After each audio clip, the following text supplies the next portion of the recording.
let's be honest, teaching kids about money can feel, well, a little overwhelming. If you're anything like me, you probably learned about it the hard way. But what if we could give our kids a massive head start? Today, we're going to dive into how to completely reframe the idea of saving, turning it from something they have to do into a positive, empowering skill that will seriously set them up for life. So let's just kick things off with this one big question.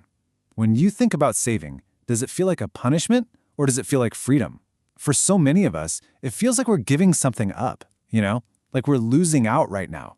The whole point of this is to flip that exact idea completely on its head.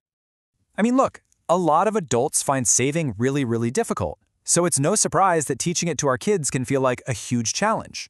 The trick isn't to just force the habit on them, but to change how we talk about it, to reframe the whole concept from day one. And this, right here, this is the idea that changes absolutely everything. We've got to shift their perspective. Saving isn't about what they can't have today. It's all about the freedom and the choices that they are actively building for themselves tomorrow. It's an act of power, not an act of deprivation. Okay, so that sounds great, but where do you actually start? How do you put this into practice? Well, here are a few incredibly simple, really practical first steps you can literally start doing today. First up, get a visible piggy bank, like a clear jar. Seriously, there's some real psychology here. When they can physically see the money stacking up, it makes the progress feel real and exciting. Second, they need a super clear goal. Not just save money, but save for that new video game or for our family trip to the beach. And third, you have to be the role model. Let them see you saving for your own goals. It just makes it a normal, everyday part of family life.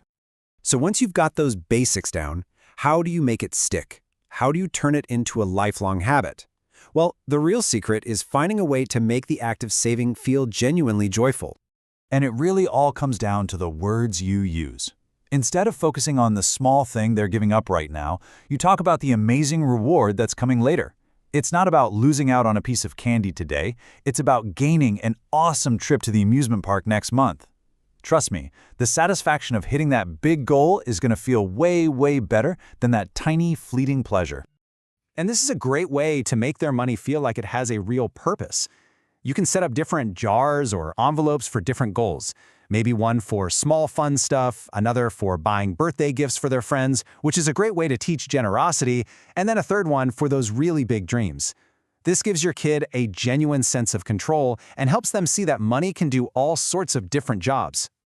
And if you really want to build excitement, make it visual. Turn it into a game. You could draw up a fun treasure map or a progress chart and use stickers or color in a new section every time they add to their savings. This transforms it from a boring waiting game into a fun journey that you can celebrate together, step by step.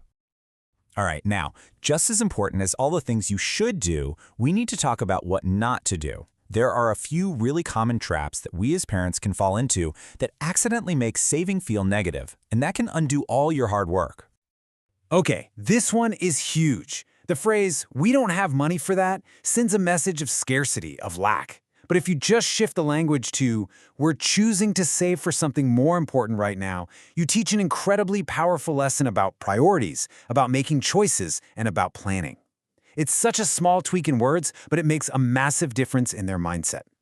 And here are a couple other big pitfalls. First, don't teach them that saving is only for emergencies or dark days. For a kid, saving needs to be about bright, exciting, happy dreams. And this last one is non-negotiable. Never, ever, under any circumstances, borrow money from their savings for other stuff. Their money has to be sacred. That's how you build trust and show them you respect their hard work. So when you start to put all of these pieces together, you'll realize you're not just teaching them a simple financial habit, you're actually giving them a profound lesson for life. And here it is, the ultimate takeaway. When a child learns how to save without feeling like they're missing out, they discover a superpower, delayed gratification. They learn deep down that the joy that comes from being patient and planning ahead can be so much more satisfying than any little impulse buy. Because really, at the end of the day, that's what this is all about. The skills of planning, of being patient, of making conscious choices, and working towards a goal, those aren't just money skills. They're the building blocks for a successful, happy, and truly fulfilling life. We've gone over some pretty powerful ideas here today, but you know the real magic happens when you bring them into your own home, with your own family. So I'll just leave you with this to think about. How have you tackled this? What's worked for you? Every family's journey is a little different, and it all starts with that first positive step.